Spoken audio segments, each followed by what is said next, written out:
ನಮಸ್ಕಾರ ಆತ್ಮೀಯ ವೀಕ್ಷಕರೇ, ಇವತ್ತಿನ ರೀಡಿಂಗಿಗೆ ನಿಮ್ಮೆಲ್ಲರಿಗೂ ಕೂಡ ಸ್ವಾಗತ. ಇವತ್ತಿನ ರೀಡಿಂಗಲ್ಲಿ ನಿಮ್ಮ ಬಾಸ್ ನಿಮ್ಮನ್ನು ಮದುವೆ ಆಗ್ತಾರ ಅನ್ನೋದನ್ನು ತಿಳ್ಕೊಳ್ಳೋಣ. ಇದೊಂದು ಜನರಲ್ ರೀಡಿಂಗ್ ಆಗಿರುತ್ತೆ. ನಿಮಗೆ ರೆಸನೇಟ್ ಆದರೆ ಮಾತ್ರ ಈ ಒಂದು ರೀಡಿಂಗ್ನ ವಾಚ್ ಮಾಡೋದಕ್ಕೆ ಕಂಟಿನ್ಯೂ ಮಾಡ್ತೀರಾ. ಅದರ್ವೈಸ್ ನೀವು ಪರ್ಸ್ನಲ್ ರೀಡಿಂಗ್ನ ಬುಕ್ ಮಾಡ್ಕೊಳ್ಬಹುದು. ಸ್ಕ್ರೀನ್ ಮೇಲೆ ಕಾಣ್ತಿರುವಂತಹ ನಂಬರಿಗೆ ವಾಟ್ಸಪ್ ಮಾಡಿ ನೀವು ರೀಡಿಂಗ್ನ ಬುಕ್ ಮಾಡ್ಕೊಳ್ಳಿ.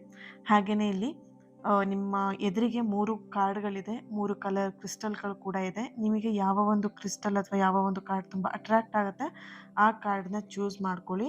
ಅದಕ್ಕೂ ಮುಂಚೆ ಯೂನಿವರ್ಸಿಗೆ ಒಂದು ಥ್ಯಾಂಕ್ ಯುನ ಹೇಳಿ. ಈ ಒಂದು ರೀಡಿಂಗ್ ನಿಮ್ಮವರೆಗೆ ತಲುಪಿಸಿದ್ದಕ್ಕೆ thank you so much universe ಅಂತ ಹೇಳಿ 3 ಸಲ ಗ್ರ್ಯಾಟಿಟ್ಯೂಡ್ನ ಹೇಳಿ ನಿಮ್ಮ ಪರ್ಸನ್ನ ನೆನ್ಪು ಮಾಡ್ಕೊಳ್ತಾ ಈ ರೀಡಿಂಗ್ನ ನೋಡಿ. ಪ್ರತಿಯೊಬ್ಬರು ಕೂಡ ಮಳೆಗೋಸ್ಕರ ಪ್ರಾರ್ಥನೆ ಮಾಡೋಣ. ಯಾಕಂದರೆ ಕೆಲವೊಂದು ಕಡೆ ಮಳೆನೇ ಆಗ್ತಿಲ್ಲ. ಜೂನ್ ಮಂತ್ ಆದರೂ ಕೂಡ ಇನ್ನೂ ಸೆಕೆ ಇದೆ, ಬಿಸಿಲಿದೆ. ಮಳೆ ಬರುವಂತಹ ದಿನಗಳಲ್ಲೆಲ್ಲ ಬಿಸಿಲು ಬರ್ತಾ ಇದೆ ಅಲ್ವಾ?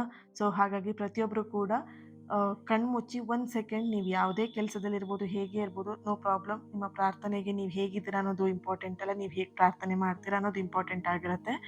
ಜಸ್ಟ್ 1 ಸೆಕೆಂಡ್ ಕಣ್ಮುಚ್ಚಿ ಮನಸಲ್ಲೇ ಪ್ರೇ ಮಾಡ್ಕೊಳ್ಳಿ. ಎಲ್ಲೆಲ್ಲಿ ಮಳೆ ಬರ್ತಾ ಇಲ್ಲ ಎಲ್ಲ ಕಡೆ ಮಳೆ ಚೆನ್ನಾಗಾಗಲಿ, ಬೆಳೆ ಚೆನ್ನಾಗಾಗಲಿ, ಪ್ರಕೃತಿ ಚೆನ್ನಾಗಿರಲಿ ಅಂತ ಹೇಳಿ ಮನಸ್ಸಿಂದ ಪ್ರೇ ಮಾಡ್ಕೊಳ್ಳಿ. ನಿಮ್ಮ ಈ ಒಂದು ಸಣ್ಣ ಪ್ರಾರ್ಥನೆ ಪ್ರಕೃತಿಯನ್ನು ಬದಲಾಯಿಸುವಂಥ ಶಕ್ತಿ ಇದೆ. ಸೊ ಮನಸಲ್ಲೇ ಪ್ರೇಯರ್ ಮಾಡ್ಕೊಳ್ಳಿ.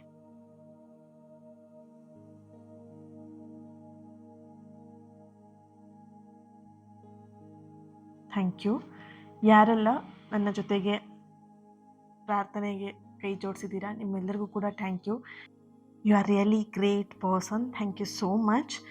ಎಸ್, ರೀಡಿಂಗ್ನ ಸ್ಟಾರ್ಟ್ ಮಾಡೋಣ. ಈಗ ರೀಡಿಂಗ್ ಸ್ಟಾರ್ಟ್ ಮಾಡೋದಕ್ಕೂ ಮುಂಚೆ ನೀವು ಫೈಲ್ಗಳನ್ನು ಆಯ್ಕೆ ಮಾಡ್ಕೊಂಡಿದ್ದೀರಾ ಅಂತ ಹೇಳಿ ಭಾವಿಸ್ತೀನಿ. ಯಾರು ಪರ್ಪಲ್ ಕಲರ್ ಸ್ಟೋನ್ ಇರುವಂತಹ ಕಾರ್ಡ್ನ ಯಾರು ಚೂಸ್ ಮಾಡ್ಕೊಂಡಿದ್ದೀರಾ, ಇಲ್ಲಿ ನಿಮ್ಮ ಪರ್ಸನ್ ಎನರ್ಜಿ ಕನೆಕ್ಟ್ ಮಾಡಿದಾಗ ಅವರು ಈ ಒಂದು ಮದುವೆಗೆ ಅವ್ರಿಗೆ ಒಪ್ಪಿಗೆ ಇದೆಯಾ ಅಥವಾ ನಿಮ್ಮನ್ನು ಅವರು ಮದುವೆ ಆಗೋದಕ್ಕೆ ರೆಡಿ ಇದ್ದಾರಾ ಅನ್ನೋದನ್ನು ಚೆಕ್ ಮಾಡಿದಾಗ ಇಲ್ಲಿ ಮೊದಲನೇದಾಗಿ ಬರ್ತಿರೋ ಎನರ್ಜಿ ಹೇಗಿದೆ ಅಂತ ಹೇಳಿದ್ರೆ, ಸ್ಪಷ್ಟವಾಗಿ ಅವ್ರಿಗೆ ಇಲ್ಲಿ ಎನರ್ಜಿ ಬರ್ತಿರುವಂಥದ್ದು ಈ ವ್ಯಕ್ತಿ ಕೇವಲ ನಿಮ್ಮನ್ನು ಪರ್ಸನ್ ಥರ ಅಥವಾ ಇಷ್ಟಪಡೋ ಥರ ಇಲ್ಲಿ ಎನರ್ಜಿ ಇಲ್ಲ. ಯಾಕಂತ ಹೇಳಿದ್ರೆ ಅವರು ನಿಮ್ಮ ಬಗ್ಗೆ ಅವರು ಇಷ್ಟಪಡೋದಕ್ಕಿಂತ ಹೆಚ್ಚಾಗಿ ನಿಮ್ಮ ಬಗ್ಗೆ ಅವರು ಫ್ಯೂಚರ್ನ ಕಲ್ಪಿಸ್ಕೊಳ್ತಾ ಇದ್ದಾರೆ. ಫ್ಯೂಚರ್ನ ಬಗ್ಗೆ ಕನಸುಗಳನ್ನು ಕಟ್ತಾ ಇರುವಂತಹ ಒಂದು ಎನರ್ಜಿ ಇದೆ ಇಲ್ಲಿ.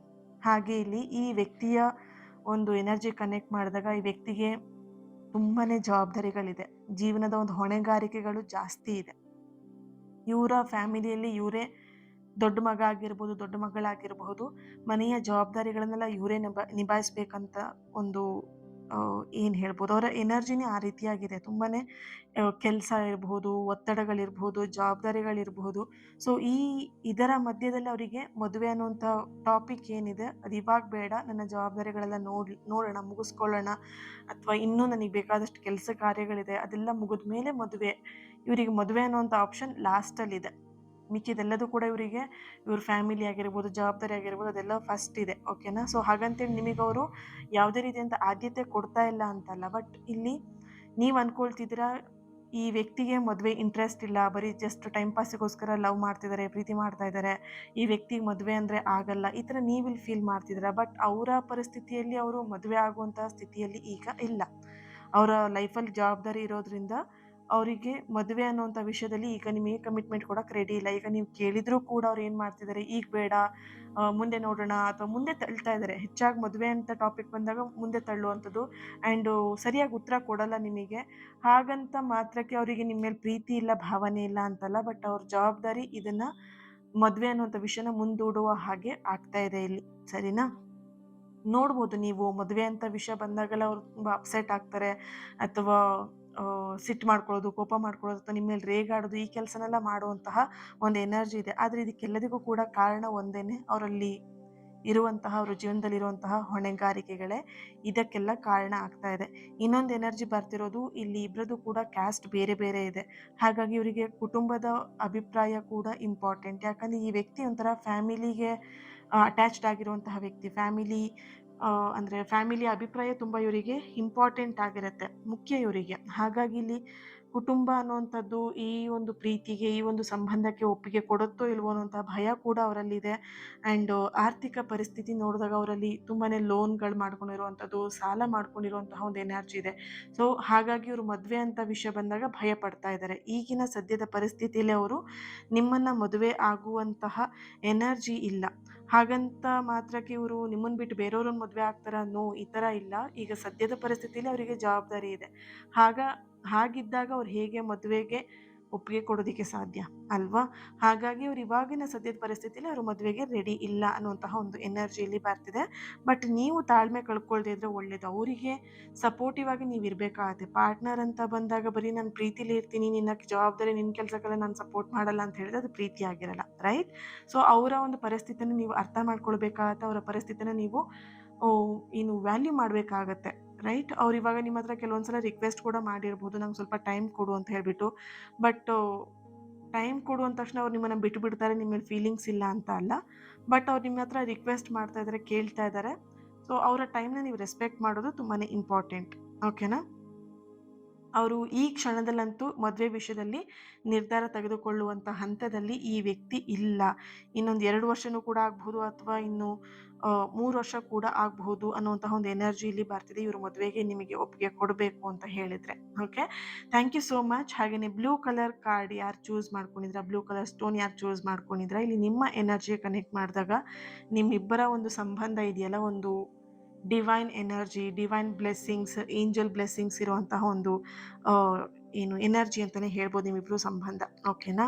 ಇಲ್ಲಿ ಒಬ್ಬರು ಮುಂದೆ ಸಾಗೋದಕ್ಕೆ ಬಯಸ್ತಾ ಇದ್ದೀರಾ. ಮುಂದೆ ಸಾಗೋದು ಅಂತ ಹೇಳಿದ್ರೆ ಇಲ್ಲಿ ಯಾವ ರೀತಿ ಅಂದರೆ, ಇದನ್ನ ಬೇಡ, ಇದು ಮದುವೆ ಆಗಲಿಲ್ಲ ಅಂತ ಹೇಳಿದ್ರೆ ಬಿಟ್ಟು ಬಿಡ್ತೀನಿ ಅನ್ನೋವಂಥ ಹಂತಕ್ಕೆ ಒಬ್ಬರು ಬರ್ತಾ ಇದ್ದಾರೆ. ಯಾಕಂತ ಹೇಳಿದ್ರೆ ಇಲ್ಲಿ ಇಬ್ಬರಲ್ಲೂ ಎಷ್ಟೇ ಬಾಂಡಿಂಗ್ ಸ್ಟ್ರಾಂಗ್ ಇದ್ರೂ ಮಿಸ್ಅಂಡರ್ಸ್ಟ್ಯಾಂಡಿಂಗ್ ಜಾಸ್ತಿ ಇದೆ. ಇಲ್ಲಿ ಮದುವೆ ಅಂತ ವಿಷಯ ಬಂದಾಗ ಹೆಚ್ಚಾಗಿ ನಿಮ್ಮಿಬ್ಬರ ಮಧ್ಯೆ ಜಗಳಗಳಾಗತ್ತೆ ಆ್ಯಂಡ್ ಮನಸ್ತಾಪಗಳು ಬರುತ್ತೆ, ಮಿಸ್ಅಂಡರ್ಸ್ಟ್ಯಾಂಡಿಂಗ್ ಆಗುತ್ತೆ.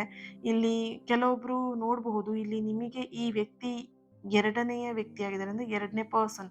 ಅವ್ರು ಆಲ್ರೆಡಿ ರಿಲೇಷನ್ಶಿಪ್ಪಲ್ಲಿದ್ದು ಅದ್ರಲ್ಲಿ ಬ್ರೇಕಪ್ ಆಗಿ ನಿಮಗೆ ಕನೆಕ್ಟ್ ಆಗಿರುವಂತಹ ವ್ಯಕ್ತಿ. ಇಲ್ಲಿ ಒಬ್ಬರಿಗೆ ಮದುವೆ ಆಗಬೇಕಂತ ಆಸೆ ಇದ್ದರೆ ಇನ್ನೊಬ್ರಿಗೆ ಆ ಹಳೆ ನೋವನ್ನ ಮರೆಯೋದಕ್ಕೆ ಅವ್ರಿಗೆ ಆಗ್ತಾ ಇಲ್ಲ, ಓಕೆನಾ? ಅವರಿಗೆ ಹಳೆ ನೋವಿಂದ, ಹಳೆ ರಿಲೇಷನ್ಶಿಪ್ಪಿಂದ ಹೊರಗೆ ಬರೋದಕ್ಕೆ ಅವ್ರು ಇಲ್ಲಿ ತುಂಬ ಕಷ್ಟಪಡ್ತಿದ್ದಾರೆ. ಅದರಲ್ಲಿ ಎಲ್ಲೋ ಒಂದು ಕಡೆ ಹಳೆ ನೋವಲ್ಲಿ ಸಿಗಾಕೊಂಡಿರುವಂತಹ ಎನರ್ಜಿ ಇಲ್ಲಿ ಬರ್ತಿದೆ. ಹಾಗಂತ ಹೇಳಿ ಅವರು ಹಳೆ ಒಂದು ಪೇಯ್ನಲ್ಲಿ ಇದ್ದಾರೆ ಅಂತ ನಿಮ್ಮನ್ನು ಬಿಡೋದಕ್ಕೆ ರೆಡಿ ಇಲ್ಲ ಇಲ್ಲಿ, ಓಕೆ? ಈ ಕಡೆ ನೀವು ಬೇಕಾಗಿದೆ, ಹಳೆ ನೋವನ್ನ ಮರೆಯೋದಕ್ಕೆ ಆಗ್ತಾ ಇಲ್ಲ. ಹಾಗಂತ ಹೇಳಿ ಹಳೆ ಎಕ್ಸ್ಪರ್ಸನ್ನು ಬೇಕು, ನೀವು ಬೇಕು ಅನ್ನೋಂಥ ಮೈಂಡ್ಸೆಟ್ ಅವರಿಗಿಲ್ಲ, ಓಕೆನಾ? ಇಲ್ಲಿ ಅರ್ಥ ಮಾಡ್ಕೊಳ್ಳಿ, ಅವರಿಗೆ ಅದು ಬೇಕು ಇದು ಬೇಕು ಅನ್ನೋಂಥ ಮೈಂಡ್ಸೆಟ್ ಇಲ್ಲ. ಬಟ್ ಅವರಿಗೆ ಆ ಹಳೆ ನೋವನ್ನ ಮರೆಯೋದಕ್ಕೆ, ಅವರಿಗೆ ಹೀಲ್ ಆಗೋದಕ್ಕೆ ಅವ್ರಿಗೆ ಕಷ್ಟಪಡ್ತಿದ್ದಾರೆ, ಆಗ್ತಾ ಇಲ್ಲ ಅವರಿಗೆ. ಹಾಗಾಗಿ ಅವ್ರು ನಿಮಗೆ ಕಮಿಟ್ಮೆಂಟ್ ಕೊಡೋಕ್ಕೆ ಭಯ ಪಡ್ತಾ ಇದ್ದಾರೆ. ಹಾಗಂತ ಮಾತ್ರಕ್ಕೆ ಅವರಿಗೆ ನಿಮ್ಮ ಮೇಲೆ ಇಷ್ಟ ಇಲ್ಲ, ಪ್ರೀತಿ ಇಲ್ಲ ಅನ್ನೋದಲ್ಲ. ಪ್ರೀತಿ ಇದೆ, ಬಟ್ ಭಯ ಇದೆ, ಆ ನೋವಿದೆ ಅವ್ರ ಮನಸ್ಸಲ್ಲಿ. ಹಾಗಾಗಿ ಅವರು ಮದುವೆ ಅಂತ ವಿಷಯ ಬಂದಾಗ ಸ್ವಲ್ಪ ಸೈಲೆಂಟ್ ಆಗ್ತಾರೆ ಅವರು. ಇಲ್ಲೇನೂ ಮಾತಾಡಲ್ಲ.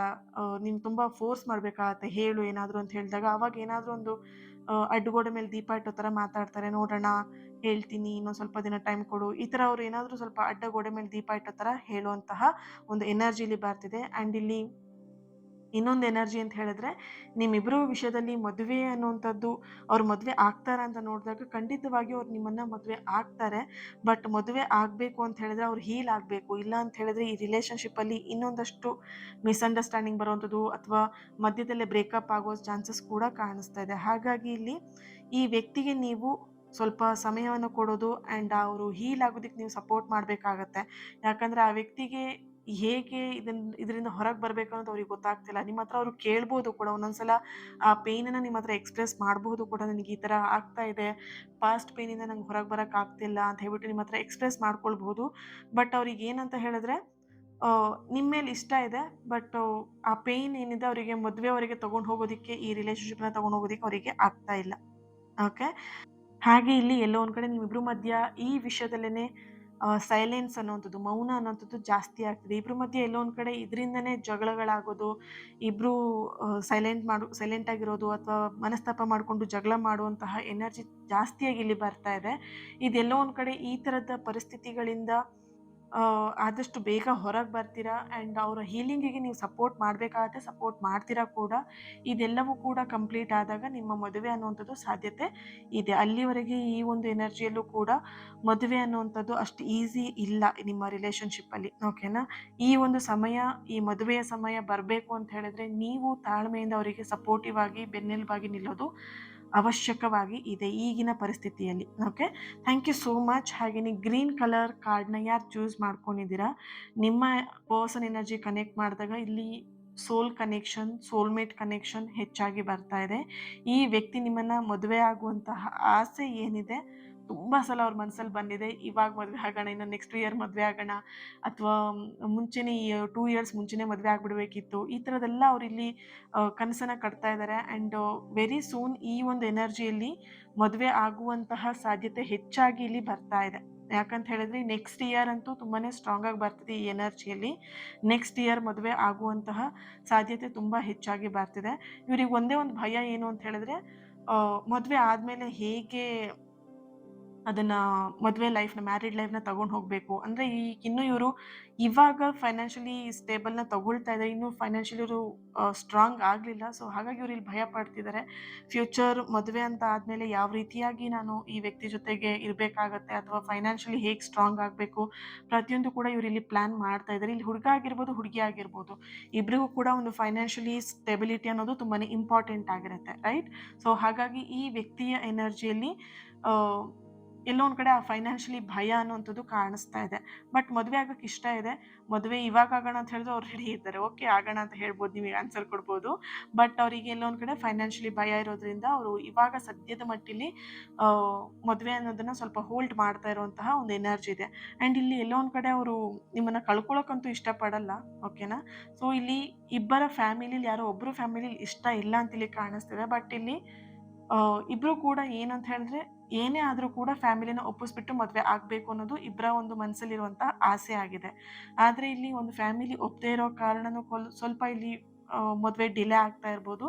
ಆದರೆ ಫ್ಯಾಮಿಲಿ ಸ್ಟಾರ್ಟಿಂಗ್ ಡೇಸಲ್ಲಿ ಸ್ವಲ್ಪ ಬೇಡ ಹಾಗೆ ಹೀಗೆ ಅಂತ ಹೇಳ್ಬೋದು. ಆದರೆ ನಂತರ ದಿನದಲ್ಲಿ ಫ್ಯಾಮಿಲಿ ಕೂಡ ಒಪ್ಪಿಗೆ ಕೊಡುವಂತಹ ಎನರ್ಜಿ ಇಲ್ಲಿ ಇದೆ, ಓಕೆನಾ. ಸೊ ಆದಷ್ಟು ಬೇಗ ಇಲ್ಲಿ ಮ್ಯಾರೇಜ್ ಎನರ್ಜಿ ತುಂಬ ಸ್ಟ್ರಾಂಗ್ ಆಗಿರೋದ್ರಿಂದ ವೆರಿ ಸೂನ್ ನೆಕ್ಸ್ಟ್ ಇಯರಲ್ಲಂತೂ ಮದುವೆ ಎನರ್ಜಿ ತುಂಬ ಸ್ಟ್ರಾಂಗ್ ಆಗಿ ಬರ್ತಾ ಇದೆ, ಆಗುವಂಥ ಸಾಧ್ಯತೆ ಕೂಡ ಹೆಚ್ಚಾಗಿದೆ. ಆ್ಯಂಡ್ ಇಬ್ಬರಲ್ಲೂ ಕೂಡ ಅವಾಗವಾಗ ಮಿಸ್ಅಂಡರ್ಸ್ಟ್ಯಾಂಡಿಂಗ್ ಬರುತ್ತೆ. ಆ್ಯಂಡ್ ಸಣ್ಣ ಪುಟ್ಟ ವಿಷಯಗಳನ್ನ ದೊಡ್ಡದಾಗಿ ಮಾಡ್ಕೊಳ್ತೀರಾ. ಇದರಿಂದನೂ ಕೂಡ ಇಬ್ಬರಲ್ಲಿ ಯಾರೋ ಒಬ್ರಿಗೂ ತುಂಬ ಭಯ ಇದೆ.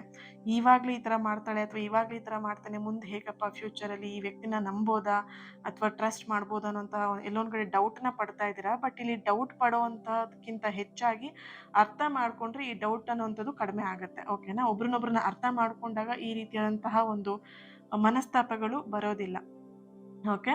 ಸೊ ಇಲ್ಲಿ ಈ ರೀತಿಯಾದಂಥ ಪರಿಸ್ಥಿತಿಗಳು ಅಥವಾ ಈ ರೀತಿಯಾದಂಥ ಮನಸ್ತಾಪ ಬರೋದಕ್ಕೆ ಒಂದು ಕಾರಣ ಏನು ಅಂತ ಹೇಳಿದ್ರೆ ಸ್ಟ್ರೆಸ್ಸಿಂದ, ಹಾಗೆಯೇ ಫ್ಯಾಮಿಲಿ ಒಪ್ಪಿಗೆ ಇಲ್ಲ ಅನ್ನುವಂತಹ ಒಂದು ಭಯದಿಂದ ಈ ರೀತಿಯಾಗಿ ಇಬ್ಬರಲ್ಲೂ ಮನಸ್ತಾಪಗಳು ಬರ್ತಾ ಇದೆ. ಬಟ್ ಆದಷ್ಟು ಅದನ್ನು ಹೀಲ್ ಮಾಡ್ಕೊಳ್ಳಿ, ಒಬ್ರನ್ನೊಬ್ರನ್ನ ಅರ್ಥ ಮಾಡ್ಕೊಳ್ಳೋದ್ರಿಂದ ಸರಿ ಆಗುತ್ತೆ ಪ್ರತಿಯೊಂದು ಕೂಡ, ಓಕೆನಾ. ಸೊ ಹೆಜ್ಜೆ ಇಡಬೇಕಿದ್ರೆ ಇಬ್ಬರು ಕೂಡ ಒಟ್ಟಿಗೆ ಇಡಬೇಕಾಗತ್ತೆ. ನಾನು ಮುಂದೆ ನೀನು ಮುಂದೆ ಅಂತ ಹೇಳಿದ್ರೆ ಇದೊಂಥರ ಗಾಡಿ ಥರ ಆಗಿರುತ್ತೆ ಸಂಬಂಧ ಅನ್ನುವಂಥದ್ದು, ಓಕೆನಾ. ಈಗ ಎತ್ತಿನ ಗಾಡೀಲಿ ಹೇಗೆ 2 ಚಕ್ರಗಳಿರುತ್ತಲ್ವಾ, ಈಗ ಒಂದು ಚಕ್ರ ಮುಂದೆ ಹೋಗಿ ಇನ್ನೊಂದು ಚಕ್ರ ಹಿಂದೆ ಬರ್ತಾ ಇದೆ ಅಂತ ಹೇಳಿದ್ರೆ ಗಾಡಿ ಪಲ್ಟಿ ಹೊಡೆಯುತ್ತೆ, ರೈಟ್. ಅದೇ ಥರನೇ ಇಲ್ಲಿ ಸಂಬಂಧ ಕೂಡ. ಈಗ ನೀವು ಹಠ ಮಾಡಿಕೊಂಡು ಅಥವಾ ನೀವು ಸಿಟ್ಟು ಮಾಡ್ಕೊಂಡಾಗ ಅವ್ರು ಸಮಾಧಾನ ಮಾಡಬೇಕಾಗತ್ತೆ, ಅಥವಾ ಅವರು ಪರಿಸ್ಥಿತಿಗಳನ್ನ ನೀವು ಅರ್ಥ ಮಾಡ್ಕೊಂಡು ನೀವು ಅದನ್ನು ಸಮಾಧಾನ ಮಾಡಬೇಕಾಗತ್ತೆ, ರೈಟ್. ಸೊ ಇದೆರಡೂ ಕೂಡ ಮಿಕ್ಸ್ಡ್ ಆಗಿರುವಂತಹ ಒಂದು ಎನರ್ಜಿ. ಬಟ್ ಇಲ್ಲಿ ಯಾರು 3ನೇ ಪೈಲ್ನ ಆಯ್ಕೆ ಮಾಡ್ಕೊಂಡಿದ್ದೀರಾ, ಬಟ್ ಎನರ್ಜಿ ತುಂಬ ಹೈ ಆಗಿದೆ, ಮ್ಯಾರೇಜ್ ಎನರ್ಜಿ ತುಂಬ ಹೈ ಆಗಿದೆ. ಈ ಇಯರ್ ಇಲ್ಲ ಅಂದರೂ ನೆಕ್ಸ್ಟ್ ಇಯರಲ್ಲಿ ಖಂಡಿತ ಇಲ್ಲಿ ಮ್ಯಾರೇಜ್ ಎನರ್ಜಿ ಇದೆ. Thank you so much. And first ಫೈಲ್ನ ಯಾರು ಚೂಸ್ ಮಾಡ್ಕೊಂಡಿದ್ದೀರಾ, ನೀವು 111 ಅಂತ ಹೇಳಿಬಿಟ್ಟು ರೆಡ್ ಹಾರ್ಟ್ ಮಾರ್ಕ್ ಹಾಕಿ ಎನರ್ಜಿನ ರಿಸೀವ್ ಮಾಡ್ಕೊಳ್ತೀರಾ. ಸೆಕೆಂಡ್ ಫೈಲ್ನ ಯಾರು ಚೂಸ್ ಮಾಡ್ಕೊಂಡಿದ್ದೀರಾ, ನೀವು 666 ಅಂತ ಹೇಳಿಬಿಟ್ಟು ರೆಡ್ ಹಾರ್ಟ್ ಮಾರ್ಕ್ ಹಾಕಿ ಎನರ್ಜಿನ ರಿಸೀವ್ ಮಾಡ್ಕೊಳ್ತೀರಾ. ಆ್ಯಂಡ್ 3ನೇ ಫೈಲ್ನ ಯಾರು ಚೂಸ್ ಮಾಡ್ಕೊಂಡಿದ್ದೀರಾ, ನೀವು 777 ಅಂತ ಹೇಳಿಬಿಟ್ಟು ರೆಡ್ ಹಾರ್ಟ್ ಮಾರ್ಕ್ ಹಾಕಿ ಎನರ್ಜಿನ ರಿಸೀವ್ ಮಾಡ್ಕೊಳ್ತೀರಾ. Thank you so much. ಈ ಒಂದು ರೀಡಿಂಗ್ ನಿಮಗೆ ರೆಸನೇಟ್ ಆಗಿದೆ, ಕನೆಕ್ಟ್ ಆಗಿದೆ ಅಂತ ಹೇಳಿ ಭಾವಿಸ್ತೀನಿ. ಹಾಗೆ ಈ ಒಂದು ರೀಡಿಂಗ್ನ ಯಾರ ಹತ್ರ ಶೇರ್ ಮಾಡ್ಕೊಳ್ಬೇಕಂತ ಅನ್ಸುತ್ತೆ ಶೇರ್ ಮಾಡ್ಕೊಳ್ಳಿ, ಲೈಕ್ ಮಾಡಿ, ಕಮೆಂಟ್ ಮಾಡೋದನ್ನು ಮರಿಬೇಡಿ. ಕಮೆಂಟ್ ಮಾಡಿ ಎನರ್ಜಿನ ರಿಸೀವ್ ಮಾಡ್ಕೊಳ್ಳಿ. ಆ್ಯಂಡ್ ಚಾನಲ್ನ ಫಾಲೋ ಮಾಡಿ, ನನ್ನ ಜೊತೆಗೆ ಕನೆಕ್ಟ್ ಆಗಿ. Thank you so much. ಇವತ್ತಿನ ದಿನ ಯಾರು ಬರ್ತ್ಡೇ ಆ್ಯನಿವರ್ಸರಿನ ಸೆಲೆಬ್ರೇಟ್ ಮಾಡ್ಕೊಳ್ತಿದ್ರೆ ನಿಮಗೆಲ್ಲರಿಗೂ ಕೂಡ ಒಳ್ಳೆಯದಾಗಲಿ. ನಿಮ್ಮ ಸಕಾರಾತ್ಮಕವಾಗಿರುವಂತಹ ಎಲ್ಲ ಆಸೆ ಕನಸುಗಳು ಆದಷ್ಟು ಬೇಗ ನೆರವೇರಲಿ ಅಂತ ಹೇಳಿ ಬ್ಲೆಸ್ ಮಾಡ್ತಾ ಮಾಡ್ತಾ ಇನ್ನೊಂದು ರೀಡಿಂಗಲ್ಲಿ ನಾನು ಸಿಗ್ತೀನಿ. ಅಲ್ಲಿವರೆಗೆ take care and God bless you all. Lots of love. ನಿಮ್ಮ ಪ್ರೀತಿ, ನಿಮ್ಮ ಸಪೋರ್ಟ್ ಇನ್ನಷ್ಟು ಪಾಸಿಟಿವ್ ರೀಡಿಂಗ್ನ ನಿಮ್ಮ ಎದುರಿಗೆ ತರೋದಕ್ಕೆ ಯೂಸ್ಫುಲ್ ಆಗುತ್ತೆ. Thank you. God bless you all.